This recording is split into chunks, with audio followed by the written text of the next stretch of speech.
चलिए बिस्मिल्लाहिर्रहमानिर्रहीम अस्सलाम वालेकुम वेलकम टू ऑल। तो आज हम शुरू करते हैं अपना लेक्चर।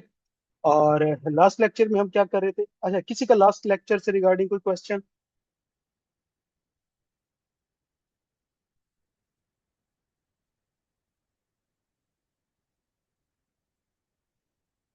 चलिए। तो हम लास्ट लेक्चर में कर रहे थे अपने अकाउंटिंग के साइकिल के डिफरेंट स्टेप्स। अकाउंटिंग साइकिल क्या था? हमने कहा था कि ये वो स्टेप्स होते हैं जो बेसिकली हम परफॉर्म कर रहे होते हैं फ्रॉम डेटा जनरेशन या ट्रांजैक्शन से लेके एंड रिपोर्ट्स जो कि फाइनेंशियल स्टेटमेंट्स होती हैं उनको प्रिपेयर करने के लिए हम डिफरेंट प्रोसेसेस या स्टेप से गुजर रहे होते हैं। उनको हम अकाउंटिंग साइकिल कहते हैं। और अकाउंटिंग साइकिल का पहला स्टेप जो था वो हमारा ट्रांजैक्शन था। ट्रांजैक्शन से भी मुराद क्या था? Source document. कि जब भी कोई ट्रांजैक्शन होगी तो उसकी एविडेंस के लिए सोर्स डॉक्यूमेंट मस्ट प्रिपेयर होगी। इन नॉर्मल और मेजर केसेस जो वो सोर्स डॉक्यूमेंट होती है वो एक्सटर्नल पार्टी की तरफ से जनरेट होती है। और इन एक्सेप्शनल सर्कमस्टांसेस और फ्यू सर्कमस्टांसेस और इमटेरियल सर्कमस्टांसेस वो डॉक्यूमेंट इंटरनली भी जनरेट हो सकती है। लेकिन स्ट्रॉन्ग एविडेंस तब होती है जब वो एक्सटर्नली जनरेट हुई हो। मतलब अगर आपने कोई चीज परचेज की है तो उसकी इनवाइस आपको बाहर से मिलनी चाहिए, लेकिन in case of sales invoice आप इशू करते हैं। ठीक है। तो जो एक्सटर्नल डॉक्यूमेंट होती है वो एक ज्यादा स्ट्रॉन्ग सोर्स होता है एविडेंस के तौर पे ऊपर। पहला स्टेप हमारा ट्रांजैक्शन था। ट्रांजैक्शन के कंसेप्ट को हमने अंडरस्टैंड किया था कि ट्रांजैक्शन क्या होती है, कितनी टाइप की होती हैं, और अकाउंटिंग जो है हम वो कौन सी ट्रांजैक्शन की करते हैं। हमने कहा जो बिजनेस फाइनेंशियल ट्रांजैक्शन होती हैं उनकी अकाउंटिंग होती है। एंड देन सेकेंड स्टेप जो था वो बुक ऑफ प्राइम एंट्री का था। मतलब ये वो हमारे रजिस्टर होते हैं जिनके अंदर हम फर्स्ट स्टेज के ऊपर अपनी ट्रांजैक्शंस को रिकॉर्ड करते हैं। और ये बुक्स ऑफ प्राइम एंट्रीज कितनी थी? 7 बुक्स ऑफ प्राइम एंट्रीज थी, जिनके नाम थे sales day book, purchase day book, sale return day book, purchase return day book, cash book, petty cash book and main journal. और फिर हमने हर बुक ऑफ एंट्री का कंसेप्ट भी देखा था कि ये इसके अंदर कौन सी ट्रांजैक्शंस रिकॉर्ड होती हैं। तो खैर आज हम थोड़ा सा इसका फॉर्मेट देखेंगे कि इनके फॉर्मेट्स क्या होते हैं जो हम जनरली नॉर्मली अकाउंटिंग के अंदर यूज करते हैं। तो बेसिकली जो हमारी बुक्स ऑफ प्राइम एंट्रीज होती हैं, ओके ओके, जो हमारी बुक्स ऑफ प्राइम एंट्रीज होती हैं ये वो हमारे रजिस्टर होते हैं जिनके अंदर हम जो हमारी ट्रांजैक्शन हुई होती है इनिशियल स्टेज के ऊपर उनको हम रिकॉर्ड करते हैं। पहली जो हमारी बुक ऑफ प्राइम एंट्री थी वो कौन सी थी? Sales day book. और सेल्स डे बुक के अंदर क्या रिकॉर्ड होता है? बताएं जी। Credit sales. Credit all sales, credit sales of inventory in transaction. Inventory transaction. हर सेल नहीं, हर सेल नहीं। अगर credit sale of fix asset किया आपने तो वो इसके अंदर नहीं आएगी, वो मेन जर्नल के अंदर ट्रांजैक्शन जाएगी। तो लिहाजा सेल्स डे बुक के अंदर सिर्फ credit sales of inventory transaction जाएंगे, इसके अलावा दूसरे इसके अंदर नहीं आएंगे। तो नॉर्मली इसका फॉर्मेट जो है, देखिए अब ये जो बुक्स ऑफ प्राइम एंट्रीज हैं इनका कोई स्टैंडर्ड के अंदर फॉर्मेट डिफाइन नहीं है। मतलब हर कंपनी अपने हिसाब से इसका फाइनेंशियल मॉडल बना सकती है। हर ऑर्गेनाइजेशन अपनी नीड के हिसाब से इसके अंदर मौजूद कॉलम्स जो हैं वो बना सकती हैं। लेकिन कुछ जो बेसिक कॉलम्स होते हैं, अगर हम बात करें जो कुछ बेसिक कॉलम्स इसके अंदर आते हैं जिनके जिसकी हम जो है बुक्स ऑफ प्राइम एंट्री बनाते हैं, वो कुछ ये वाले कॉलम,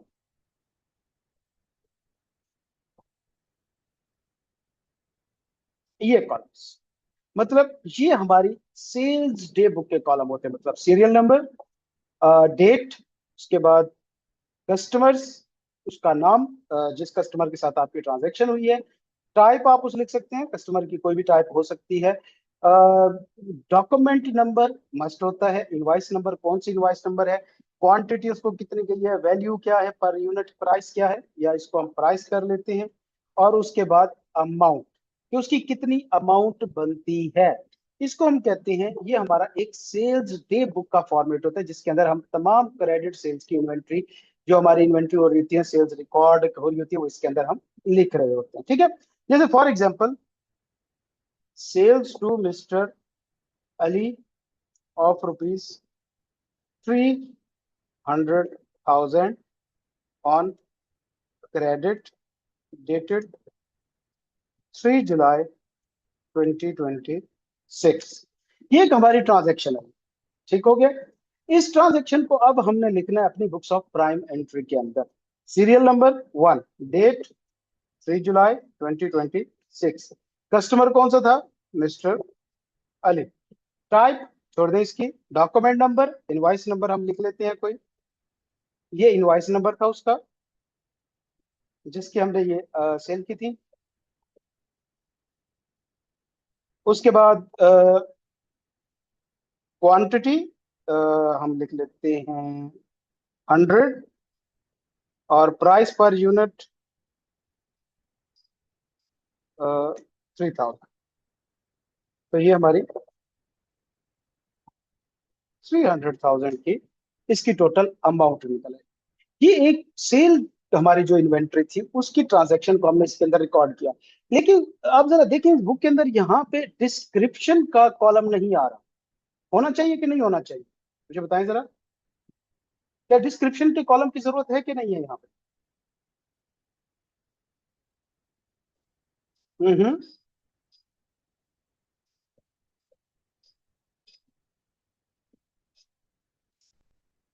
बताएं भाई, आपको आवाज आ रही है सब लोगों को?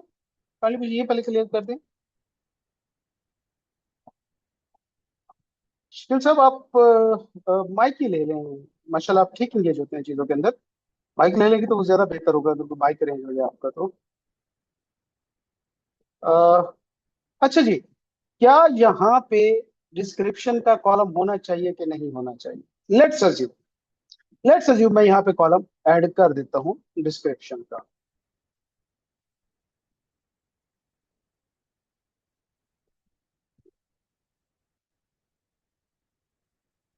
तो मुझे इस ट्रांजैक्शन की डिस्क्रिप्शन बताएं कि मैं यहाँ पे क्या लिखूं। कोई मुझे डिस्क्रिप्शन बता सकते हैं?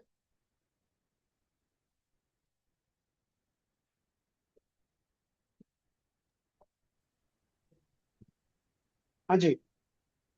सर ये लिख सकते हैं कि सेल्स जो हुए वो क्रेडिट पे हुई है, ठीक है। क्या डिस्क्रिप्शन। क्या सेल्स डे बुक में इसके अलावा कोई और ट्रांजैक्शन आ सकती है? क्रेडिट सेल के अलावा क्या कोई और ट्रांजैक्शन? अरसलान खान अपना माइक म्यूट करें। अच्छा, क्या इस बुक के अंदर सेल्स, क्रेडिट सेल्स की ट्रांजैक्शन के अलावा कोई और ट्रांजैक्शन आ सकती है? इन्वेंट्री सोल्ड, देखें सेल्स ऑफ इन्वेंट्री, हमें पता है कि ये बुक ऑफ प्राइम एंट्री बनी उसके लिए रही है जिसके अंदर हमने इन्वेंट्री की सेल ही लिखनी है। अज्यूम्ड है ये। देखें इसके अंदर डिस्क्रिप्शन के कॉलम की जरूरत नहीं है, बशर्ते कि कोई कोई एक्स्ट्रा स्पेसिफिक डिटेल मौजूद हो उस ट्रांजैक्शन से रिलेटेड। देखिए अगर आप लिखेंगे सेल ऑफ इन्वेंट्री तो ऑलरेडी हमें पता है कि इस बुक के अंदर ओनली इन्वेंट्री की सेल ही रिकॉर्ड होती है। फिर अगर हम कहेंगे कि ये क्रेडिट सेल्स है तो ये भी हमें पता है कि सेल्स डे बुक के अंदर सिर्फ क्रेडिट सेल्स ऑफ इन्वेंट्री ही रिकॉर्ड होती हैं, इसके अलावा तो कोई और ट्रांजैक्शन इसके अंदर रिकॉर्ड ही नहीं होती। तो लिहाजा डिस्क्रिप्शन के कॉलम की इसके अंदर जरूरत ही नहीं होती।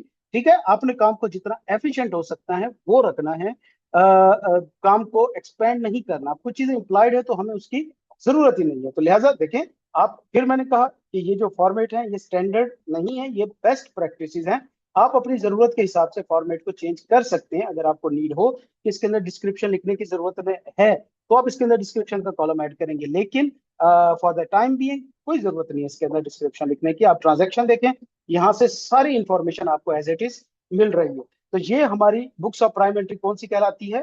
Sales day book. इस तरह अगली हमारी कौन सी बुक्स ऑफ प्राइम एंट्री है? Purchase day book. और परचेज डे बुक का भी तकरीबन सेम फॉर्मेट चलता है। अगर हम चलें इसके अंदर, ये हमारा है, इसके अंदर कस्टमर की जगह पे क्या हो जाएगा? सप्लायर हो जाएगा। बाकी तकरीबन सेम होगा, serial number, date, supplier, type, quantity, value, amount, और देन उसकी डॉक्यूमेंट नंबर हम पहले भी लिख सकते हैं, जहां पे आपको ज्यादा बेस्ट सूटेड हो, जिस कॉलम के फौरन बाद आप वहां पे उसको लिख सकते हैं। इसके अंदर भी हमारा डिस्क्रिप्शन का कॉलम मिसिंग है, क्योंकि उसकी जरूरत ही नहीं है। तो लिहाजा देखें, ये जो बुक्स है ना, ये बुक्स, इनके अंदर किसी किस्म के डिस्क्रिप्शन के कॉलम की जरूरत ही नहीं। ठीक है, इन सब का फॉर्मेट सेम रहेगा, क्योंकि इनके अंदर स्पेसिफिक एंट्रीज आ रही हैं जिनकी डिस्क्रिप्शन उनके साथ ऑलरेडी इंप्लॉयड है, जो समझ आ जाती है कि इसका मतलब ही यही होगा। इस ट्रांजैक्शन के अलावा कोई और चीज इसके अंदर आएगी ही नहीं। मेरा ये पॉइंट क्लियर हो गया आपको? चारों books of prime entries clear हो गई? If more than one inventory means, क्या ना क्या चाह रहे हैं सर?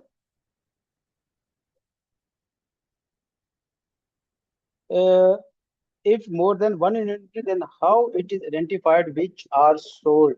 Different products, ठीक है। अगर आप बात कर रहे हैं डिफरेंट प्रोडक्ट्स की, तो उस केस में अगर आप उसके अंदर डिस्क्रिप्शन का कॉलम ऐड कर लेंगे तो कोई मजाक नहीं है, बिल्कुल आप कर सकते हैं। अगर मल्टीपल प्रोडक्ट के अंदर बिजनेस कर रहे हैं आप, तो कोई इशू वाली बात नहीं है। ठीक है,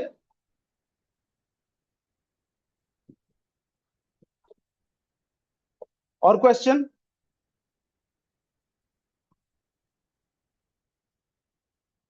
ओके, तो ये चारों बुक्स ऑफ प्राइम एंट्रीज आपको इसी तरह से ही बननी है, सेम इसके अंदर चीजें होंगी। इसके अलावा अगर मैं आपको इसका फॉर्मेट दिखाऊं, जो हमारी सेल्स रिटर्न डे बुक होगी, तो उसके फॉर्मेट के अंदर ये हमारी परचेज रिटर्न डे बुक है। देखेंगे डेट, अब इसके अंदर डिस्क्रिप्शन का कॉलम मौजूद है। वजह कि देखिए, हमने कम से कम रीजन जरूर लिखनी होगी कि ये हमें रिटर्न हुई क्यों है। क्या कोई एडिशनल चीज चली गई थी, क्या कोई फॉल्टी चीज थी, क्या हमने सेल ऑन रिटर्न बेसिस रखी हुई थी कि भाई आपको अगर फिट ना हो तो आप उसे रिटर्न कर सकते हैं। तो यहाँ पे आपको डिस्क्रिप्शन और रीजन दोनों कॉलम आपके पास मौजूद हैं, आप यहाँ पे लिख सकते हैं। तो एक्चुअली क्या कहते हैं, आप यहाँ पे ये भी लिख सकते हैं कि किस इनवॉइस के अगेंस्ट में ये सेल हुई थी, जब जिसके अगेंस्ट में ये रिटर्न हो रही है, वगैरह वगैरह। आप कोई भी चीज, तो फिर again book of prime entry आपके अकाउंटिंग साइकिल का पार्ट है। इसका फॉर्मेट स्टैंडर्ड के अंदर डिफाइंड नहीं है। ये आप अपनी मर्जी के हिसाब से, अपने बिजनेस मॉडल के पॉइंट ऑफ व्यू से इसके अंदर जितने कॉलम मर्जी चाहे ऐड कर सकते हैं, जिससे आपको रिपोर्टिंग के अंदर आसानी हो। ठीक हो गया? सेम इसी तरह अगर हम बात करते हैं सेल्स रिटर्न डे बुक, तो उसका फॉर्मेट भी यहाँ पे तकरीबन सेम बन जाता है। Serial, description, quantity, value, amount और रीजन भी आप लिख सकते हैं कि क्यों रिटर्न हुई। डिस्क्रिप्शन में आप ये चीज लिख सकते हैं कि किस इनवॉइस के अगेंस्ट में जो है ये हमें सेल्स रिटर्न हो रही है, कौन सी सेल्स थी जिसके अब ये हमारे पास रिटर्न आई। तो कोई भी आप इसके अंदर कॉलम अपनी मर्जी का ऐड कर सकते हैं। ये basically books of prime entry के जनरल फॉर्मेट्स। ठीक हो गया? अच्छा, अब मसला ये है कि देखें, हर बुक ऑफ प्राइम एंट्री के अंदर जिस चीज को हमने गौर से देखा है वो थी सोर्स डॉक्यूमेंट। तो हमें यह देखना होगा कि हर ट्रांजैक्शन के वक्त सोर्स डॉक्यूमेंट कौन सी प्रोड्यूस होती है। ओके, सबसे पहला काम क्या है? सबसे पहली हमारी डे बुक कौन सी है? Sales day book. इसके अंदर कौन सी ट्रांजैक्शन आती है? All credit sales of inventory. तो जब आप क्रेडिट सेल कर रहे होते हैं इन्वेंट्री की, उस वक्त डॉक्यूमेंट जो प्रिपेयर होती है उसे हम क्या कहते हैं? हाँ जी, तो मुझे बताएगा। जब आप क्रेडिट पे सेल कर रहे होते हैं, उस वक्त जो लीगली बाइंडिंग डॉक्यूमेंट इशू होती है, उस डॉक्यूमेंट का नाम क्या होता है?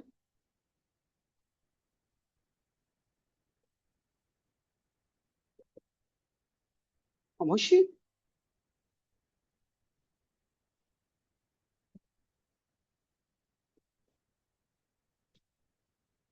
आमिर साहब मौजूद हैं क्लास में? सर इनवॉइस और बिल। इनवाइस और बिल, शाबाश, उसे हम इनवाइस कहते हैं, लेकिन ज्यादा स्पेसिफिकली उसे हम सेल्स इनवाइस कहते हैं।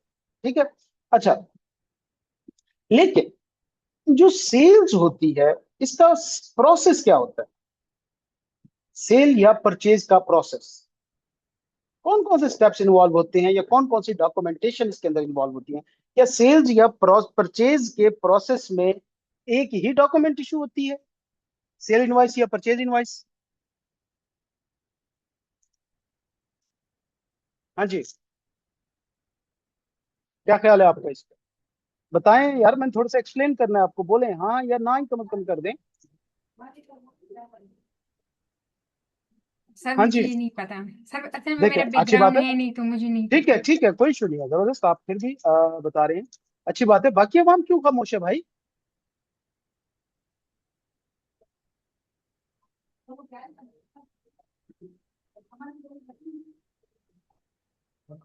हम्म। देखें,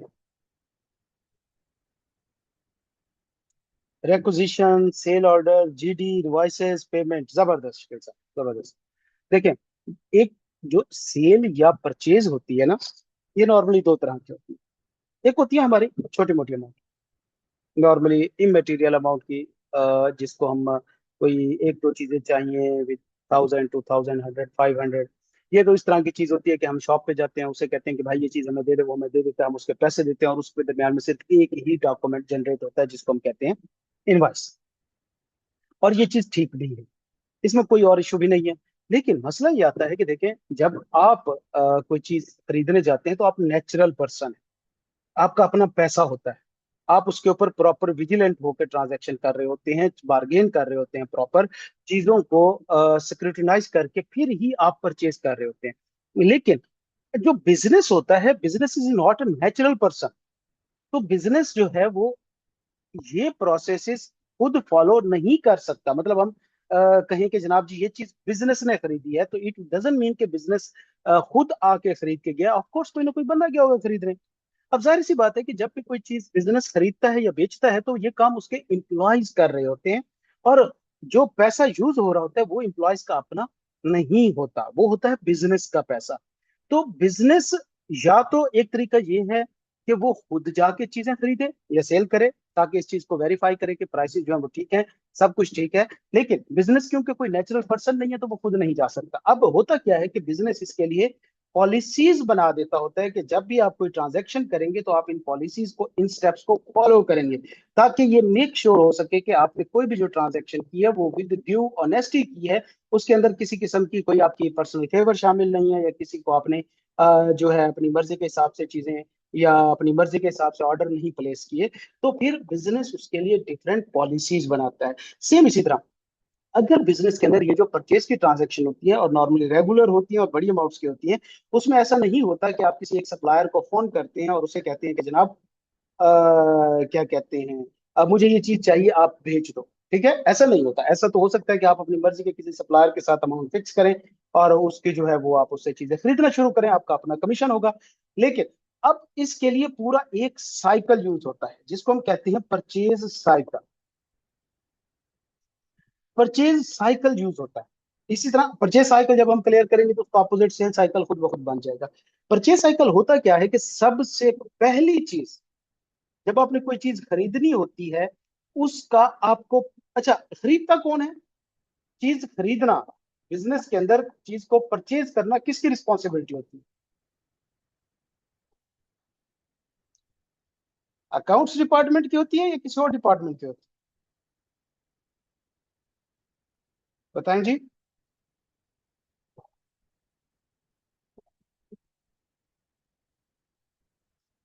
हम्म।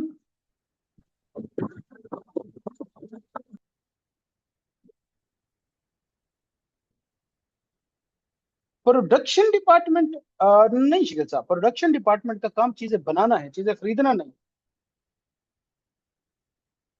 Order to purchase, order to purchase कौन सा डिपार्टमेंट किसको देता है?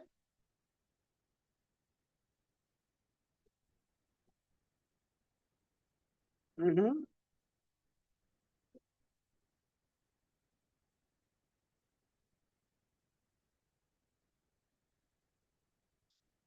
चलें, आज फिर टॉकिंग हेड वाला काम करते हैं, मैं ही बोलता हूँ आप सुने। देखिए, परचेज साइकिल में होता क्या है, सबसे पहले अगर जिसकी रिस्पॉन्सिबिलिटी होती है इस चीज को खरीदना, उसको हम कहते हैं परचेज डिपार्टमेंट।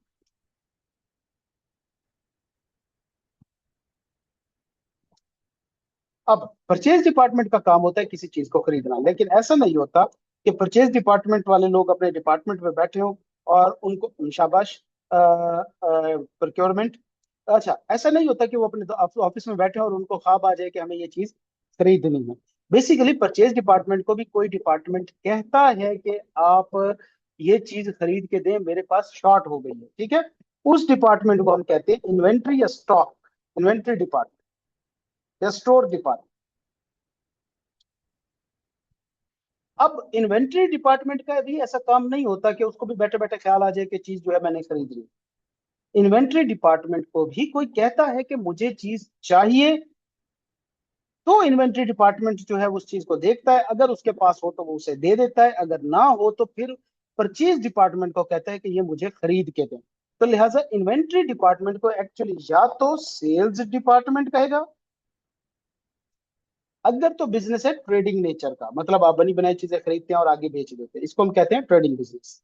तो ट्रेडिंग बिजनेस है तो सेल्स डिपार्टमेंट इन्वेंट्री डिपार्टमेंट को कहेगा जनाब मुझे ये ऑर्डर आया है और मुझे ये चीज चाहिए। इन्वेंट्री डिपार्टमेंट अपने इन्वेंट्री में देखेगा कि क्या वो चीज मौजूद है, अगर मौजूद है तो ठीक है, लेकिन अगर मौजूद नहीं है तो फिर इन्वेंट्री डिपार्टमेंट परचेज डिपार्टमेंट को रिक्वेस्ट करेगा कि ये चीज मुझे खरीद के दें। लेकिन अगर बिजनेस है मैन्युफैक्चरिंग का सर, तो फिर प्रोडक्शन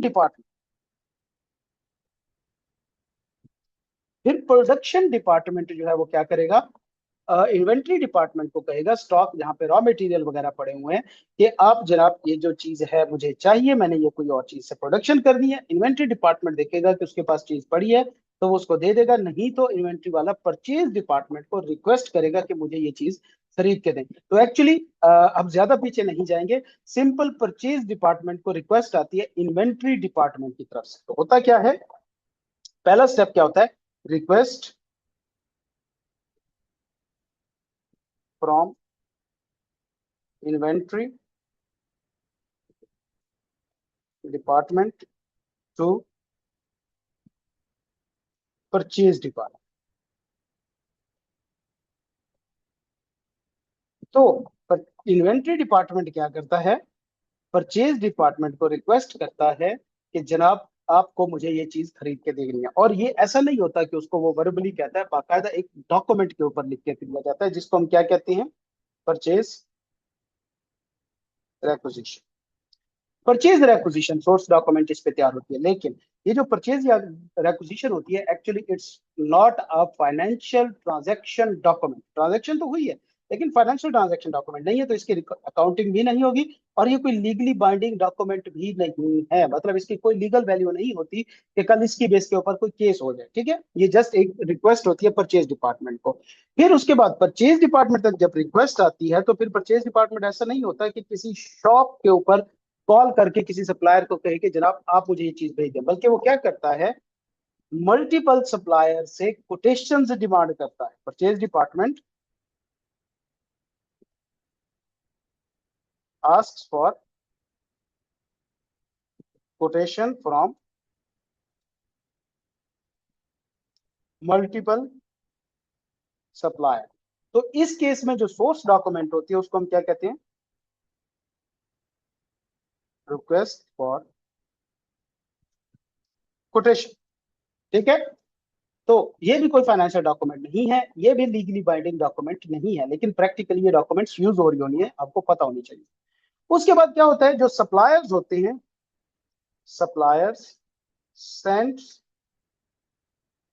सेंड्स quotations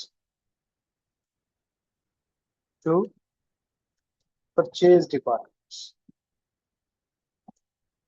ठीक है। इसमें जो डॉक्यूमेंट होता है उसको हम कोटेशन कहते हैं। अच्छा, अब कोटेशन क्या होती है, कोटेशन क्या होती है, ये होती है proposed terms of engagements. Propose term of engagements मतलब हमने किसी सप्लायर को कहा कि जनाब हमें इस क्वांटिटी की, इस क्वालिटी की, इस टाइम फ्रेम के अंदर हमें चीजें चाहिए, आप हमें बताएं कि इसके ऊपर आप हमें क्या कोटेशन देते हैं। तो जाहिर सी बात है कोटेशन के अंदर वो क्या लिख के भेजेंगे कि जनाब देखें इस क्वांटिटी की, इस क्वालिटी की चीज इस प्राइस के ऊपर हम फलानी डेट को आप तक पहुंचा देंगे। उसके अंदर डिस्काउंट ये इन्वॉल्व होगा, सेटलमेंट डिस्काउंट ये होगा, ट्रेड डिस्काउंट ये होगा। तो उसके अंदर सारी टर्म एंड कंडीशन लिखी होती है, ठीक है। तो ये कोटेशंस क्या होती है, प्रपोज टर्म ऑफ एंगेजमेंट्स होती है। ये भी कोई लीगली बाइंडिंग डॉक्यूमेंट नहीं है। मतलब अगर आपने किसी सप्लायर से कोटेशन ले ली है तो यू आर नॉट बाउंड कि आप उससे वो चीज खरीदें भी सही। तो ये भी लीगली बाइंडिंग डॉक्यूमेंट नहीं होता। अब जब आपके पास कोटेशंस आती हैं तो आप क्या करते हैं, परचेज डिपार्टमेंट क्या करता है, उन कोटेशंस में से किसी एक को जो कि बेस्ट सूटेड होती है उनके ऑब्जेक्टिव के पॉइंट ऑफ व्यू से, उसको सिलेक्ट करता है और then purchase department place a purchase order. Purchase department क्या करता है, ऑर्डर प्लेस करता है। किस चीज का, परचेज ऑर्डर का। तो इसमें जो डॉक्यूमेंट इशू होती है उसको हम कहते हैं परचेज ऑर्डर। और ये भी कोई लीगली बाइंडिंग डॉक्यूमेंट नहीं बना। क्यों? क्योंकि जब तक अगला शख्स एक्सेप्ट नहीं करेगा आपके ऑर्डर को तब तक आप भी क्या है, अभी आपके दरमियान में कोई कंट्रैक्ट नहीं हुआ, आप उसको फोर्स नहीं कर सकते। सप्लायर भी यहाँ पे रिजेक्ट कर सकता होता है। तो परचेज ऑर्डर इशू होगा।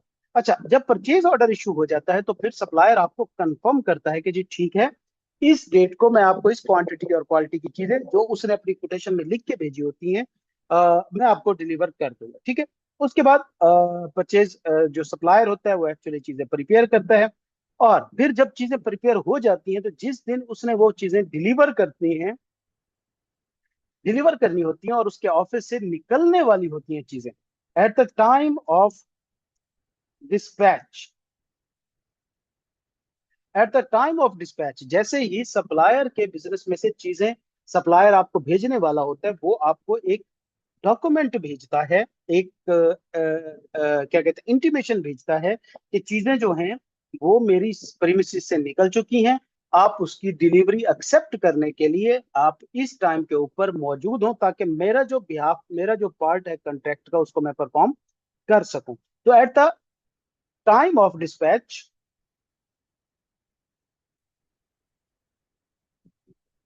Supplier issues goods dispatch note. अब ये जो गुड्स डिस्पैच नोट होता है इसका पर्पस क्या होता है? हाँ जी, गुड्स डिस्पैच नोट भेजने का पर्पस क्या होता है? सप्लायर भेजता है किसको? कस्टमर को। इसका पर्पस क्या होता है? सर इसका मतलब अगर कल को वो कोई क्लेम करे कि मुझे ये मिला नहीं है, ये प्रोडक्ट्स मुझे मिली नहीं नहीं नहीं है, नहीं तो नहीं वो नहीं नहीं, देखे देखे, अभी तो उस तक पहुंची ही नहीं है ना। ये तो अभी आपके ऑफिस से निकली है ना। जब ऐसे निकली आपने फौरन उसे ईमेल कर दी गुड्स डिस्पैच नोट, तो इसका ये मतलब तो ना हुआ कि उसको चीजें मिल गई हैं। हो सकता है रास्ते में ही चोरी हो जाए।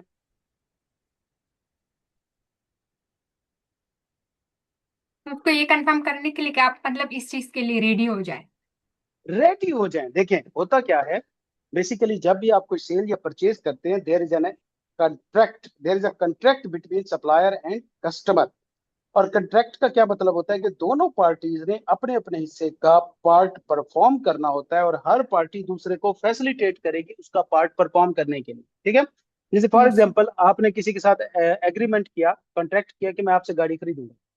वो कहता है जी ठीक है, आप खरीदे, लेकिन आपने शर्त लगा दी कि मैं गाड़ी तब खरीदूंगा जब आप इसको एरोप्लेन पे लोड करके लाहौर से आप कराची ले जाएंगे, कराची से पेशावर ले जाएंगे और पेशावर से फिर आप मेरे पास लेके आएंगे। क्या आपने उसको फैसिलिटेट किया उसका पार्ट परफॉर्म करने के लिए कॉन्ट्रैक्ट का? नहीं। अगर आपने उसको डेट दी कि फलाने दिन को आप मेरे ऑफिस में ये चीज पहुंचा दें और उस दिन आप ऑफिस को लॉक करके निकल जाए, जिस तरह हम करते हैं जब कोई हम ऑनलाइन ऑर्डर प्लेस करते हैं और फिर याद आता है कि भाई ये तो बजट से चीज आउट हो गई, 3-4 दिन में हम पैसे खा पी जाते हैं और फिर जब डिलीवरी आती है तो हम अपना फोन बंद करके फिर रहे होते हैं। क्या ये आपने उसको फैसिलिटेट किया उसका पार्ट परफॉर्म करने के लिए? आपको पता है इस बात पे केस हो सकता है आपके ऊपर कि भाई हर पार्टी जो है वो दूसरे को फैसिलिटेट करेगी उसका पार्ट परफॉर्म करने के लिए। तो जैसे ही चीजें उसकी डिस्पैच होंगी वो आपको इंटीमेट करेगा कि जनाब मेरी तरफ से चीजें आ रही हैं, you should be ready to accept the delivery. ठीक है। क्वांटिटी वगैरह वेरीफाई तब होगी जब चीजें आप तक पहुंच जाएंगी। अभी तो चीजें पहुंची ही नहीं है। ठीक हो गया। तो लिहाजा इसको हम कहते हैं गुड्स डिस्पैच नोट। ये भी कोई लीगली बाइंडिंग डॉक्यूमेंट नहीं होता। फिर होता क्या है, when goods arrived at store department, जब आपकी चीजें आपके पास पहुंच जाती हैं तो स्टोर डिपार्टमेंट क्या करता है, उन चीजों को रिसीव करता है। उनको परचेज ऑर्डर के साथ मैच करता है, उनकी क्वांटिटी को, उनकी क्वालिटी को, सारी चीजों को मैच करके अपने पास लेता है। और फिर जब वो चीजें एक्सेप्ट कर लेता है तो फिर सप्लायर आपको एक डॉक्यूमेंट भेजता है कि जनाब देखें, मैंने जो चीजें आपको भेजी थी आपने उनको कंफर्म कर लिया और उनको रिसीव भी कर लिया है। तो क्या करता है सप्लायर, वो एक डॉक्यूमेंट इशू कहते हैं जिसे कहते हैं send goods received note. Supplier क्या करता है, गुड्स रिसीव्ड नोट सेंड करता है। और इस डॉक्यूमेंट भेजने का पर्पस क्या होता है, ये चीज कंफर्म करना कि जनाब आपने अपनी जो सप्लाई थी उसको चेक भी कर लिया, वेरीफाई भी कर लिया और एक्सेप्ट भी कर लिया, और मेरे हिस्से का पार्ट जो है वो मैंने परफॉर्म कर दिया हुआ है। तो अब सप्लायर के पॉइंट ऑफ व्यू से उसका कॉन्ट्रैक्ट पूरा हो गया। ऐसी बात है, चीजें आप तक आ गई। Yes sir. अब आपका पार्ट है कि आपने अपना अब आपकी रिस्पॉन्सिबिलिटी कि आपने अपना पार्ट परफॉर्म करना है। तो आपका अब क्या पार्ट रह गया परफॉर्म करना। इनवाइस तैयार करना। आपका काम नहीं इनवॉइस तैयार करना, क्या आप तो कस्टमर है। क्या जब शॉप पे जाते हैं चीज लेने तो बिल आप खुद बनाते हैं, शॉप वाला बनाता है।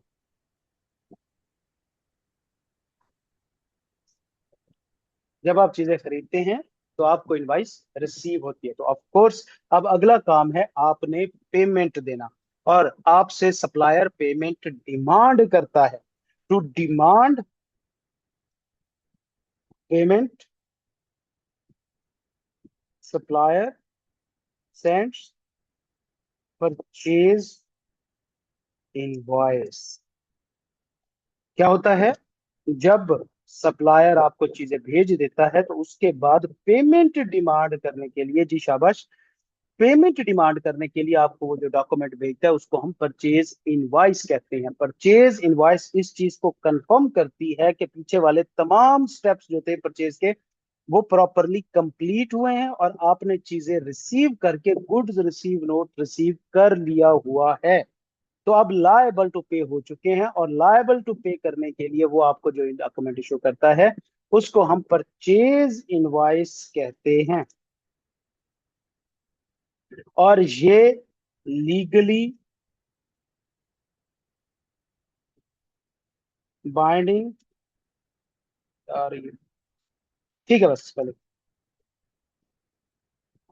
डॉक्यूमेंट होती है, ये एक लीगली बाइंडिंग डॉक्यूमेंट होती है। मतलब इसके बेस पे केस हो सकता है, इसकी बेस पे आपके साथ चीजें निगोशिएट हो सकती हैं, और इसकी अकाउंटिंग एंट्री होती है।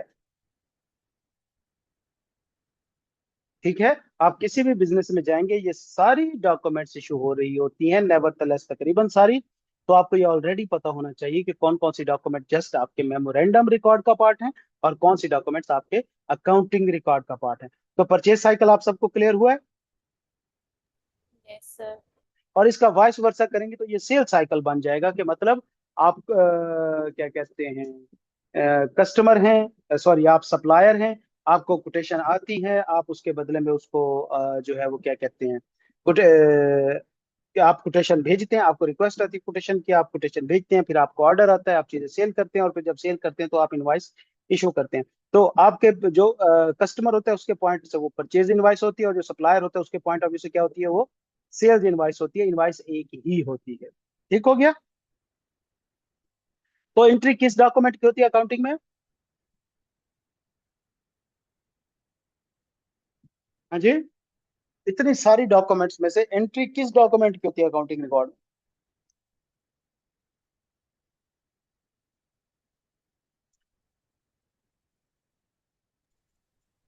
परचेजेज इनवॉइस की। परचेज या सेल्स इनवाइस की, शाबाश, इनवाइस की ही एंट्री होती है। गुड्स, अच्छा मुझे एक लिखने दें, शिव साहब ने क्या कहा।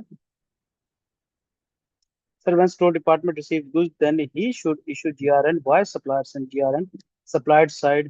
ठीक है। अगर आपके ख्याल में क्या कहते हैं स्टोर डिपार्टमेंट जो है वो इशू ना करे तो किसका नुकसान है, सप्लायर का है या कस्टमर का है। इस चीज को मेक श्योर किसने करना होता है कि जो चीजें, देखें, परचेज स्टोर डिपार्टमेंट ने नहीं की होती, परचेज परचेज डिपार्टमेंट ने की होती है, ठीक है। परचेज डिपार्टमेंट को इस चीज को कंफर्म करना कि आपने चीजें रिसीव कर ली हुई हैं, ये किसकी रिस्पॉन्सिबिलिटी है, सप्लायर की है या कस्टमर की है? हम्म। आपने अपना पार्ट जो परफॉर्म किया है अगले बंदे को कम्युनिकेट करना किसका काम है, आपका अपना काम है या उसका खुद का काम है? ये सप्लायर का काम होता है कि उसने आपको कम्युनिकेट करना होता है कि मैंने अपना पार्ट आपको परफॉर्म कर दिया हुआ है। तो लिहाजा good receive note supplier issue करता है किसको? हाँ, वो साइन लेता है स्टोर डिपार्टमेंट से और इस चीज की कंफर्मेशन होती है कि गुड्स रिसीव कर ली गई हैं।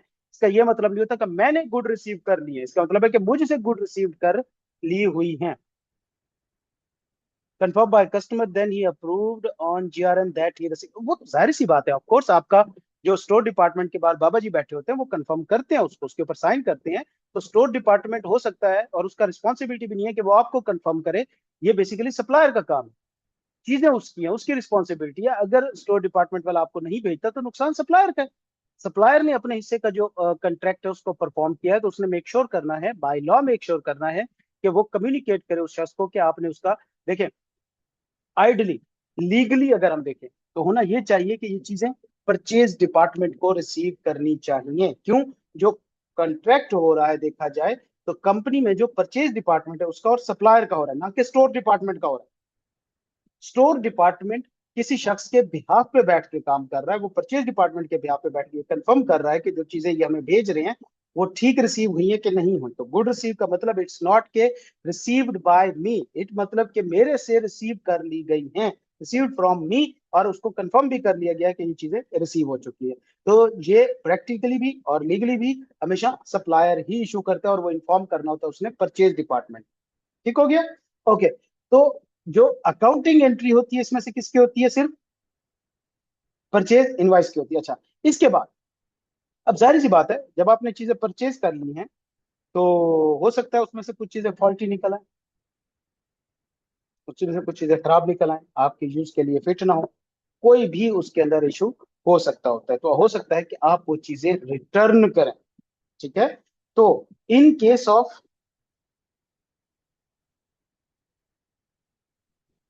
Purchase return, in case of purchase return, supplier फिर क्या करता है? Sorry,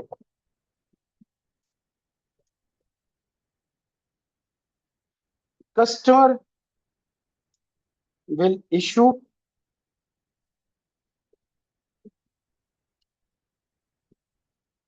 debit। परचेज रिटर्न के केस में जो कस्टमर है वो एक डॉक्यूमेंट इशू करता है जिसको हम क्या कहते हैं? परचेज रिटर्न के वक्त कौन सी डॉक्यूमेंट इशू होती है? Debit note. Debit note. Purchase के वक्त कौन सी डॉक्यूमेंट इशू होती है? Purchase return. Purchase. Purchase invoice. Purchase के वक्त जो डॉक्यूमेंट इशू होती है उसे परचेज परचेज इनवाइस इनवाइस। कहते हैं, और परचेज रिटर्न के वक्त जो डॉक्यूमेंट इशू है उसे हम क्या कहते हैं? Debit note. Debit note. अच्छा, परचेज इनवाइस का एक और नाम भी प्रैक्टिकली यूज होता है बिजनेसेस के अंदर, एक और टर्म भी यूज होती है जिसको हम कहते हैं क्रेडिट इनवाइस। ठीक हो गया? जिसको हम क्रेडिट इनवाइस भी कहते हैं, क्रेडिट परचेज इनवाइस भी कहते हैं, कुछ भी इसको प्रैक्टिकली कहा जा सकता है, बिजनेसेस के अंदर ये टर्म्स यूज होती हैं। और जब वो परचेज रिटर्न होती है तो जो डॉक्यूमेंट इशू होती है उसे हम क्या कहते हैं? Debit note. ऐसी बात है। अच्छा, अगला कंसेप्ट है मेरा, अगला पॉइंट है कि आपने इनवाइस इशू की और बाद में पता चला आपने इनवाइस गलत अमाउंट की इशू कर दी, से कि आपने 50,000 की इनवाइस इशू करनी थी, आपने 5 लाख की इनवाइस इशू कर दी। अब इसका सोल्यूशन क्या है? इसको करेक्ट कैसे करें?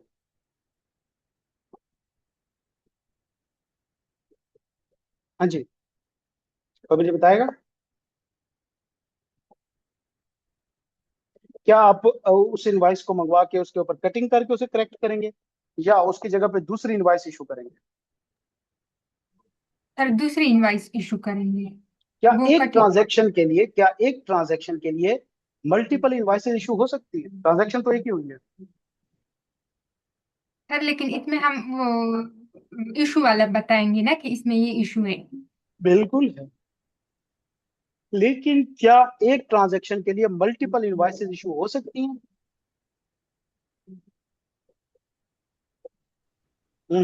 अकाउंटिंग के अंदर नहीं, एक ट्रांजैक्शन के लिए सिर्फ एक ही इनवॉइस इशू होगी। तो अब जब आपने इनवॉइस की अमाउंट को कम या ज्यादा करना है, तो ऐसा पॉसिबल नहीं है कि आप उस ट्रांजैक्शन को डिलीट करके नई इनवॉइस बना दें।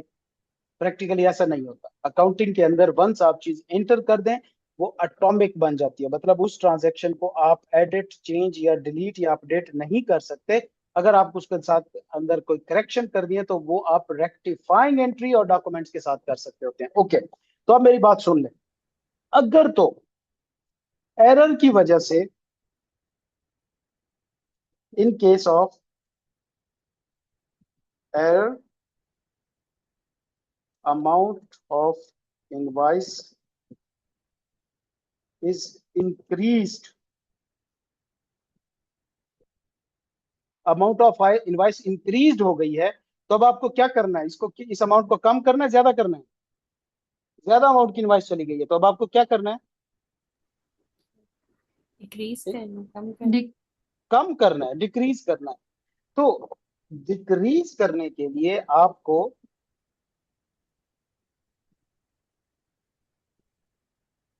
नहीं, इनवाइस आपने देखें, बेसिकली होता यूं ही है कि जो शख्स इनवाइस इशू कर रहा होता है वो ही उसको क्या कहते हैं, रिकॉर्ड कर रहा होता है। ठीक है, आपने जब एक इनवाइस इशू की, आप पहले तो मुझे बताएं, आप सप्लायर हैं या कस्टमर है? जब आप इनवाइस इशू करते हैं आप कौन होते हैं? सप्लायर होते हैं या कस्टमर होते सप्लायर होते। हैं? सप्लायर होते हैं, शाबाश। तो सप्लायर जब वो डॉक्यूमेंट इशू करता है तो उसके लिए वो क्या बनती है, सेल इनवाइस या परचेज इनवाइस? सेल इनवाइस बनती है। सेल इनवाइस बनती है। अब सेल इनवाइस का दूसरा नाम क्या होता है आपको पता है? परचेज इनवाइस का दूसरा नाम क्या होता है? Credit invoice. क्रेडिट इनवाइस होता है। ठीक है, सेल इनवाइस का दूसरा नाम होता है, सेल्स के वक्त जो डॉक्यूमेंट इशू होती है उसे हम, अगर आप सप्लायर है तो आपके पॉइंट ऑफ व्यू से सेल इनवाइस होगी, और उसको हम डेबिट इनवाइस भी कहते हैं। डेबिट इनवाइस भी कहते हैं। तो अगर आपने जो इनवाइस इशू की है उसकी अमाउंट गलती से ज्यादा हो गई है, और अब उसको आपने कम करना है, तो आप दोबारा इनवाइस इशू नहीं करेंगे, बल्कि आप क्या इशू करेंगे? Credit note. Invoice, cell invoice को हम क्या कहते हैं? Debit invoice. अब जाहिर सी बात है, ये डेबिट है तो हमें इसका ऑपोजिट इशू करना पड़ेगा उस इनवाइस को कम करने के लिए, तो उसको हम क्रेडिट नोट कहते हैं। लेकिन अगर आपने सप्लाई इनवाइस इशू की थी और उसकी अमाउंट कम लिखी गई गलती से, तो अब आपने अमाउंट इंक्रीज करनी है, तो अब कौन सी डॉक्यूमेंट इशू करेंगे?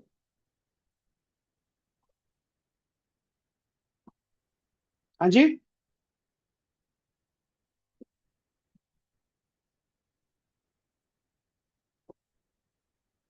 कौन सी डॉक्यूमेंट इशू करेंगे भाई? अगर इनवॉइस की अमाउंट कम चली गई है, और आपने उसको बढ़ाना है, आपने 50,000 की इनवॉइस करनी थी, आपने 5,000 की कर दी, 45,000 से आपने इनवॉइस की अमाउंट बढ़ानी है, तो फिर आप कौन सी डॉक्यूमेंट इशू करेंगे? Debit note. क्या इशू करेंगे? Debit note. Debit note. इन चीजों को आपने बार बार लेक्चर सुन के क्लियर करना है। तो यहाँ पे नॉर्मली मैंने लिखा है ना कि परचेज रिटर्न के वक्त क्रेडिट डेबिट नोट इशू होता है। ये जरूरी नहीं है। बेसिकली डेबिट नोट या क्रेडिट नोट का पर्पज ये होता है कि आपने जो इनवॉइस की अमाउंट है, ये या पेएबल या रिसीवेबल की अमाउंट है, उसको कम या ज्यादा करना होता है। ठीक है, अगर आप सेल इनवॉइस के पॉइंट ऑफ व्यू से बात करेंगे तो जब कोई चीज आपको बढ़ानी होगी आप डेबिट नोट इशू करेंगे, और सेल इनवॉइस में जब कोई चीज कम करनी होगी, मतलब सेल्स के अगेंस्ट में रिसीवेबल बढ़ाने होंगे, तो फर्स्ट नंबर पे तो इनवॉइस इशू होगी। उसके बाद अगर कोई आप काम करना है उसके साथ उसी ट्रांजेक्शन से रिलेटेड, तो आपको डेबिट नोट इशू करना होगा। और अगर आपने उसकी अमाउंट को कम करना है उसी ट्रांजेक्शन से रिलेटेड, तो आप क्रेडिट नोट इशू करेंगे। लेकिन in case of purchase invoice, अगर परचेज इनवॉइस हुई है तो जो इनवॉइस इशू होती है वो क्रेडिट इनवॉइस होती है। और परचेज रिटर्न के वक्त डेबिट इनवॉइस इशू करेंगे। और अगर परचेज इनवॉइस को आपने इंक्रीज करना है, वैल्यू इंक्रीज करना है, तो उसके अगेंस्ट में आप क्रेडिट नोट इशू करेंगे। ठीक है, बहरहाल ये वो टर्म्स हैं जो बिजनेसेस के अंदर नॉर्मली यूज हो रही होती हैं।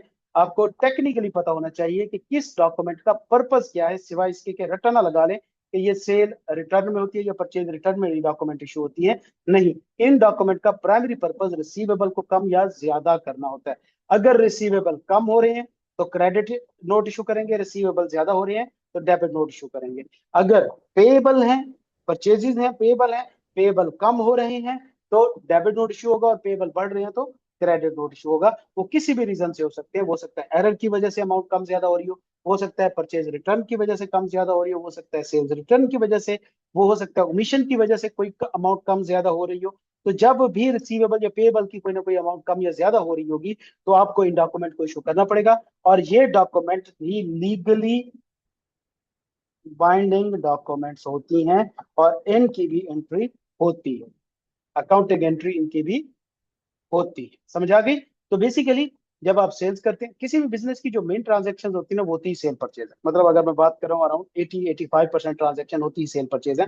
10-15% दूसरी होती है मार्केटिंग के खर्चे, रेंट वाले ट्रांजेक्शन, हमारी हमारे यूटिलिटी की ट्रांजेक्शन, वो 10-15% होती है, ज्यादा नहीं होती।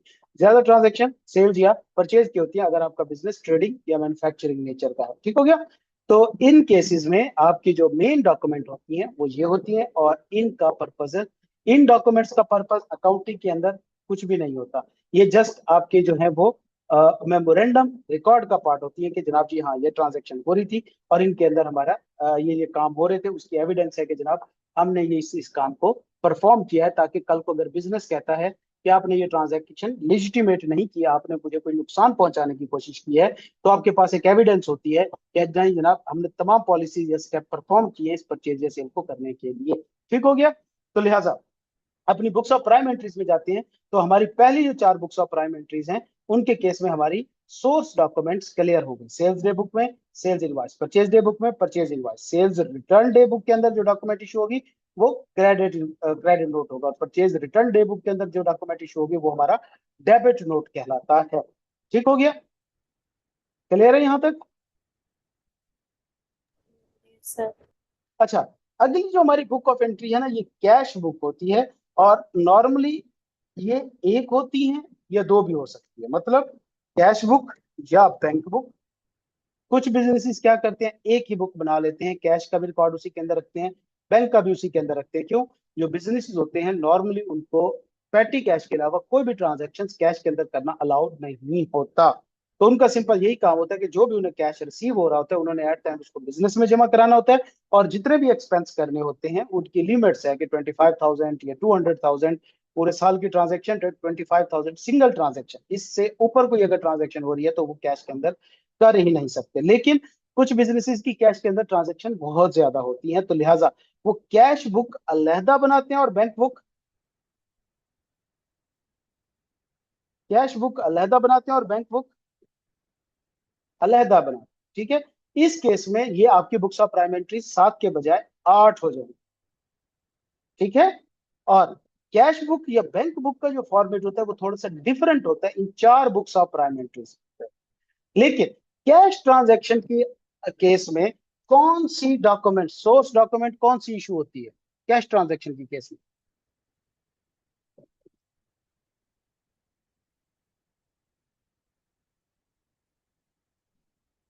हाँ जी, तो मुझे बता सकते हैं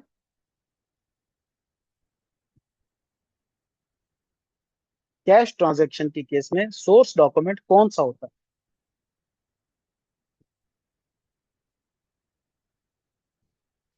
इसको जरा सोचें, मैं 1 मिनट पानी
हाँ जी, कुछ सोचा?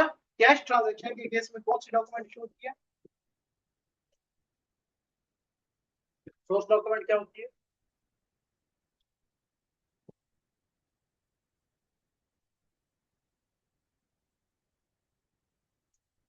देखिए, जब हम बात करते हैं कैश ट्रांजैक्शन की, तो इसके अंदर आवाज आ रही है भाई?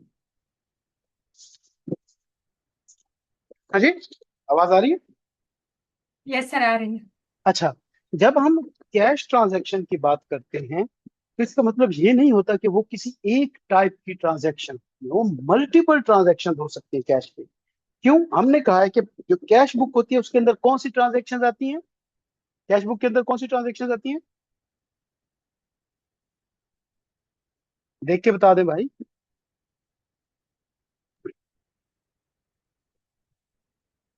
सर कैश रिसीवेबल और कैश पेएबल। नहीं, कैश रिसीवेबल पेबल नहीं, वो तो क्रेडिट ट्रांजैक्शन बन जाती है। क्या लिखा हुआ है यहाँ पे? हम्म।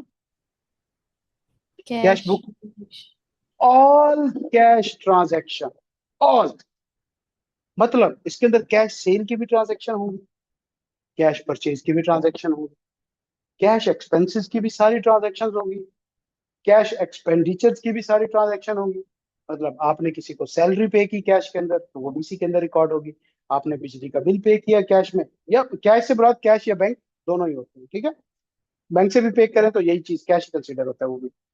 तो अगर आपने किसी को बिजली का बिल जमा कराया तो भी कैश में पेमेंट बुक में आएगा। आपने ऑफिस का रेंट पे किया तो भी कैश बुक के अंदर आएगा। अगर आपने क्या कहते हैं कोई फिक्स एसेट खरीदा कैश के ऊपर, वो भी कैश में आएगा। आपने कोई लोन लिया कैश में, वो भी आपका कैश बुक के अंदर आएगा। इसी तरह आपने कभी लोन रीपे किया तो वो भी कैश बुक के अंदर आएगा। तो कैश बुक एक वर्सटाइल बुक होती है जिसके अंदर मल्टीपल टाइप की कैश ट्रांजैक्शंस आ रही होती हैं, और हर ट्रांजैक्शन से रिलेटेड उसकी अपनी डॉक्यूमेंट्स होती हैं। जैसे फॉर एग्जांपल, अगर इसके अंदर कोई कैश सेल की ट्रांजैक्शन आएगी तो उसकी सोर्स डॉक्यूमेंट क्या होगी?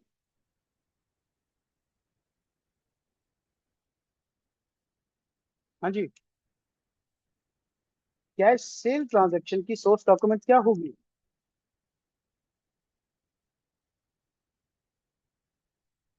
कोई आइडिया? पर परचे क्रेडिट सेल्स के वक्त कौन सी डॉक्यूमेंट इशू होती है?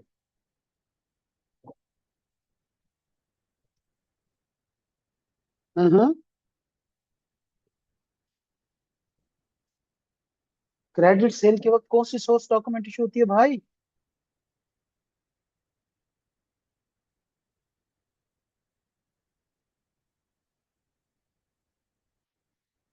कैश परचेज के वक्त कौन सी डॉक्यूमेंट इशू होती है?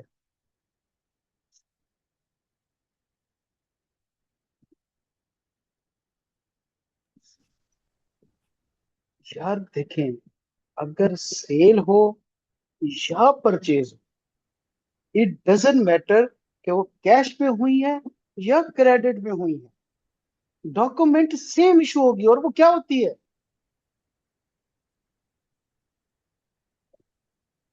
Purchase invoice है। इनवॉइस। अगर वो कैश परचेज है तो उसकी परचेज इनवॉइस होगी, अगर कैश सेल है तो उसकी सेल इनवॉइस होगी।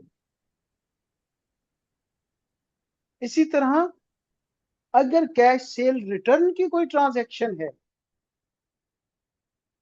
तो उसका क्रेडिट नोट होगा। और इसी तरह अगर कोई कैश परचेज रिटर्न की कोई ट्रांजैक्शन है तो उसका डेबिट नोट होगा।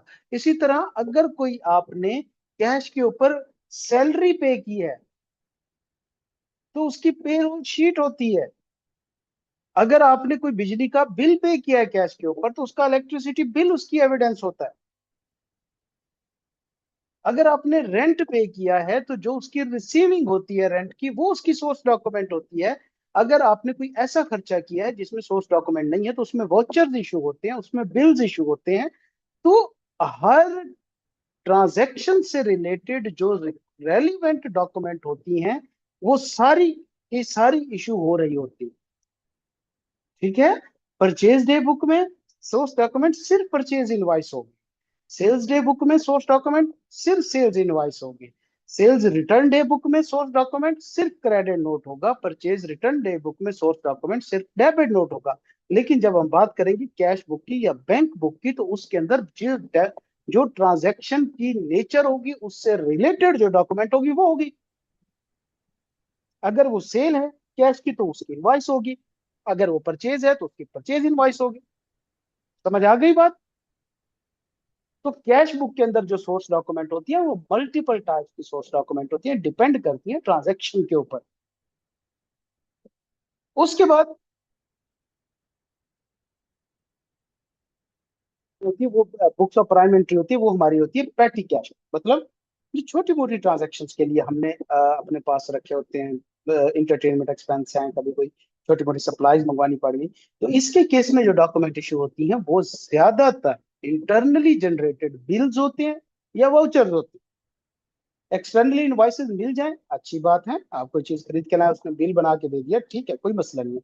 लेकिन बाजुकात इस तरह की ट्रांजेक्शन्स के अंदर एक्सटर्नली कोई डॉक्यूमेंट नहीं मिलती है आपको, शॉप वाले के पास नहीं होते पैड्स कि वो आपको बिल बना के दे कि जनाब आपने वैसे 40 रुपए का बिस्किट खरीदा है अपने कस्टमर के लिए चाय के साथ, या चाय का आपको बिल बना के वो दे दे होटल वाला। तो उसके लिए फिर क्या होता है, इंटरनली जनरेटेड हमारी डॉक्यूमेंट इशू होती है जिनको हम वाउचर्स कहते हैं, जिसके ऊपर डिटेल लिख के जो ऑथराइज्ड मैनेजर होता है वो साइन कर देता है। तो अब 1000 रुपए की या 500 रुपए की चीज आई है, तो उसके ऊपर अगर एक सीनियर लेवल का मैनेजर साइन कर रहा है तो इट्स सफिशिएंट एविडेंस कि ये जो ट्रांजैक्शन है वो एक्यूरेट है, इसके अंदर कोई फ्रॉड वगैरह के चांसेस इतने ज्यादा नहीं हो सकते कि इतनी सी अमाउंट के लिए मैनेजर जो है वो कोई फ्रॉड करे।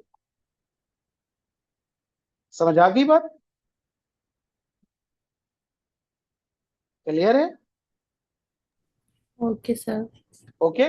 उसके बाद जो हमारा अगली बुक्स है जिसको हम मेन जर्नल कहते हैं, इसके अंदर तमाम अदर ट्रांजैक्शन आती हैं, और इसके अंदर भी मल्टीपल टाइप की ट्रांजैक्शंस होती हैं, तो उनकी डॉक्यूमेंट्स भी मल्टीपल टाइप की होती हैं।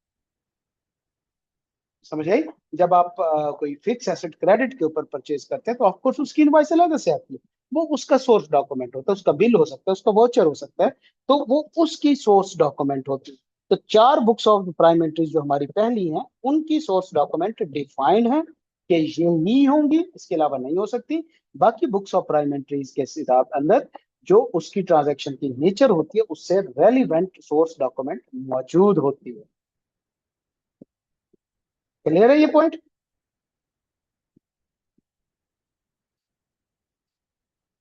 अच्छा, अब इनका फॉर्मेट तकरीबन सेम हमने देख लिया।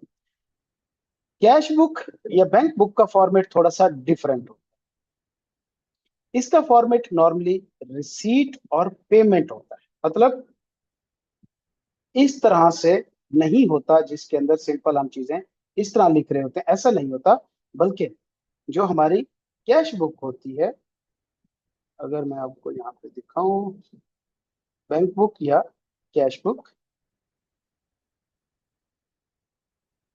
तो वो इस तरह से कॉपी कर देते।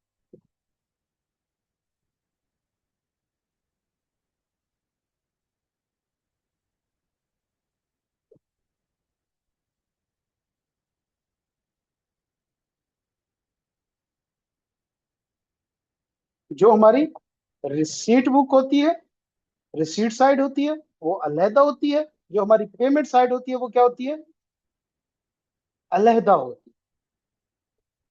ठीक हो गया?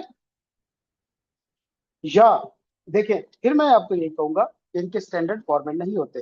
बाजुकात ये होता है कि कंपनी एक ही साइड बनाती है, उसमें जो रिसीट होती है वो प्लस में लिखती हैं और जो पेमेंट्स होते हैं उनको नेगेटिव में लिखते हैं। इससे ये होता है कि आपको क्लोजिंग बैलेंसेस अपडेटेड साथ साथ मिलते रहते हैं। लेकिन अगर आपकी अकाउंटिंग पीरियोडिक है तो फिर आप रिसीट साइड अलहदा बनाएंगे, पेमेंट साइड अलहदा बनाएंगे। अच्छा, अकाउंटिंग भी फिर इस तरीके इस बेस के ऊपर दो टाइप की हो जाती है, एक होती है हमारी पीरियोडिक अकाउंटिंग और एक होती है हमारी परपेचुअल अकाउंटिंग। पर पीरियोडिक अकाउंटिंग में ये वाला फॉर्मेट यूज होता है, रिसीट साइड अलहदा होती है, पेमेंट साइड अलहदा होती है। एक स्पेसिफिक टाइम पीरियड के बाद हम दोनों को टोटल करके अपना बैलेंस निकाल देते हैं।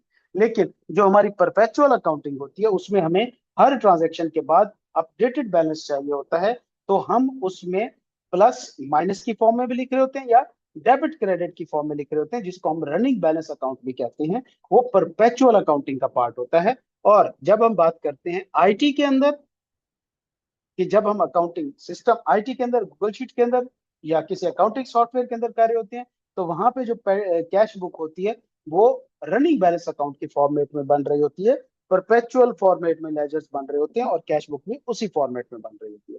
कैश बुक का फॉर्मेट क्लियर है आपको? Yes, sir. ओके। उसके बाद अगली बुक्स ऑफ प्राइम एंट्री हमारी कौन सी है? बैंक बुक का भी सेम ही फॉर्मेट होता है, रिसीट अलहदा, पेमेंट अलहदा, उसके अंदर हमारी बैंक की ट्रांजेक्शन होती है। मेन जर्नल का फॉर्मेट जो है इसको ये डबल एंट्री की फॉर्मेट फॉर्म के अंदर होता है, जो हमारा जर्नल होता है। इसको ये हमारे एक दो कंसेप्ट लेजर्स के करने के बाद, जो हमारा लेजर का कंसेप्ट होगा उसके बाद जब हम इनको एक्सेल के अंदर बनाना शुरू करेंगे, अपने अकाउंट्स को, बिजनेस मॉडल डेवलप करेंगे, तो उसके अंदर मैं आपको ये साथ सिखाऊंगा कि इसका फॉर्मेट कैसे बनता है। और एक्चुअली और प्रैक्टिकली सिर्फ ये एक ही बुक ऑफ प्राइम एंट्री बनती है, बाकी बुक्स ऑफ प्राइम एंट्रीज नहीं बन रही होती, लेकिन आपको कंसेप्ट सारों के क्लियर होने चाहिए। इस वजह से मैं इनको एक एक क्लास के अंदर सारों को वाइंड अप कर रहा हूँ। अच्छा, जो पेटी कैश बुक होती है ना, उसका कंसेप्ट क्या होता है? उसका कंसेप्ट ये है कि बिजनेसेस अपने छोटे मोटे खर्चों के लिए कुछ कैश की फॉर्म में पैसा अपने पास रखते हो। अब ये जो कैश होता है ना, ये बेसिकली इसके ऊपर कंपनी की पॉलिसीज होती है कि कितना कैश रखना है और उस कैश को हमने मैनेज कैसे करना है। इसके अंदर दो तरीके यूज होते हैं, एक होता है इम्प्रेस सिस्टम और एक होता है नॉन। कंपनी अपनी पॉलिसी बनाती है कि देखो, उन्होंने एक एस्टिमेट किया कि जो साल के शुरू में बैठ के, हर मंथ के शुरू में या साल के शुरू में, वो एस्टिमेट करते हैं नॉर्मली मंथली, कि हमारे जो मंथली पेटी कैश के खर्चे होते हैं ना, वो तकरीबन मैक्सिमम 60,000 तक जाते हैं। ठीक है, मैक्सिमम कितना जाते हैं? 60,000। तो होगा क्या कि हर महीने के शुरू में, जैसे ही आपका मंथ शुरू होगा, पहले दिन को वो 60,000 बैंक में से निकाल के एक ड्रॉअर के अंदर कैश की फॉर्म में रख ले। ठीक है, उसके बाद पूरा महीना उसमें से एक्सपेंसेस करते रहते हैं। फिर जब मंथ एंड होता है तो क्लोजिंग बैलेंस निकाला जाता है। जैसे फॉर एग्जांपल, मंथ शुरू में आपने टॉपअप किया और आपकी पॉलिसी है 60,000। ठीक है, कि हमने 60,000 का कैश अपने पास पेटी कैश की फॉर्म में रखना है, और पूरा महीना हमने इसी से खर्चे करने हैं, और नॉर्मली हमारे खर्चे इसी के अंदर कवर हो जाए। ठीक है, उसके बाद क्या होता है? फॉर एग्जांपल, आपने कोई एक एक्सपेंस किया 2,000 का, दूसरा एक्सपेंस किया 3,000 का, चौथा एक्सपेंस किया 500 का, फिर इसी तरह 700 का, कुछ इस तरह, कुछ इस तरह, कुछ इस तरह। ये आपके डिफरेंट एक्सपेंस हो रहे हैं पूरे महीने के। साथ वही चीज होंगी, डिस्क्रिप्शन, डॉक्यूमेंट, वॉचर नंबर, सारा कुछ। ठीक हो गया, ये आपका टॉपअप था। और नॉर्मली इनको हम नेगेटिव फॉर्मेट में लिख रहे होते हैं। हर बार अभी मैं सारा नेगेटिव करूंगा तो टाइम लग जाएगा। बार होता क्या है? होता ये है कि हमारा मंथ एंड हो गया, मंथ एंड पे बैठ के हमने देखा कि हमारे टोटल खर्चे कितने हो गए हैं।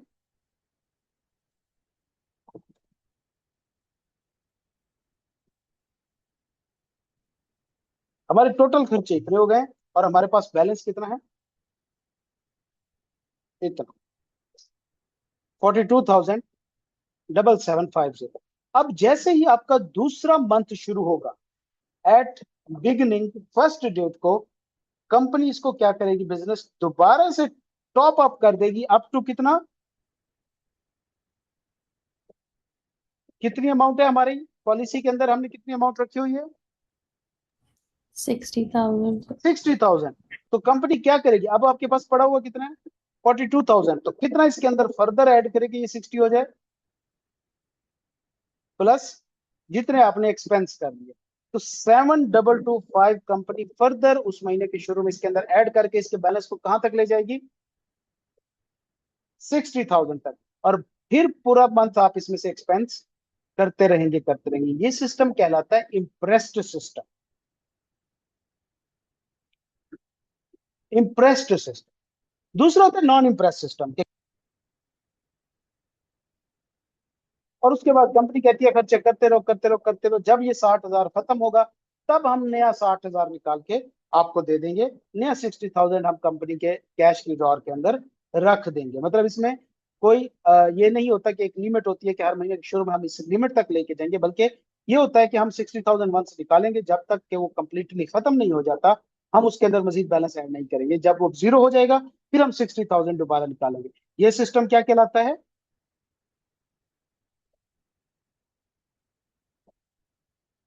ये सिस्टम क्या कहलाता है भाई?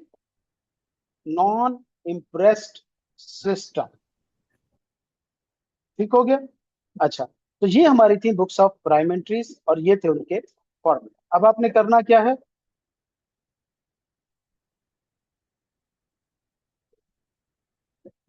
ये कुछ ट्रांजैक्शन,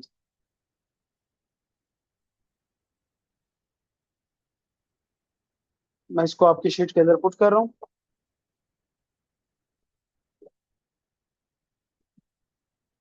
ये ट्रांजैक्शन आपने क्या करना है इनका, नंबर वन, इन ट्रांजैक्शंस की आपने सोर्स डॉक्यूमेंट आइडेंटिफाई करनी है कि इस ट्रांजैक्शन के केस में सोर्स डॉक्यूमेंट कौन सी इशू होगी। एंड नंबर टू, आपने क्या करना है, inter into relevant books of prime entries.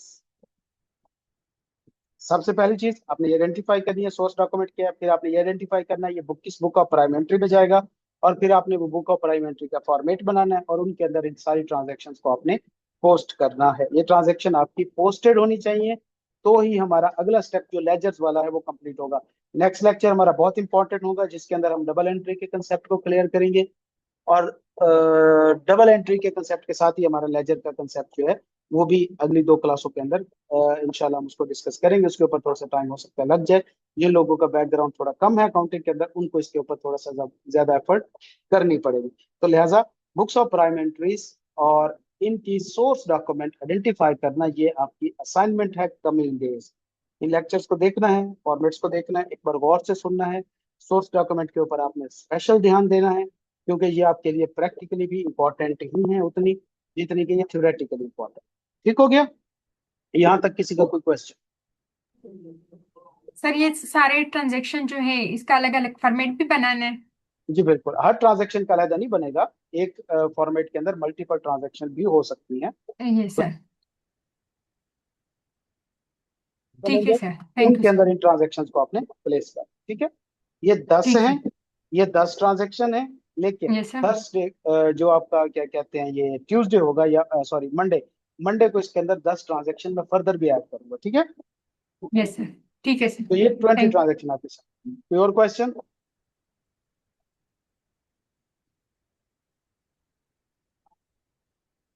चलें, आज के लिए इनफ है।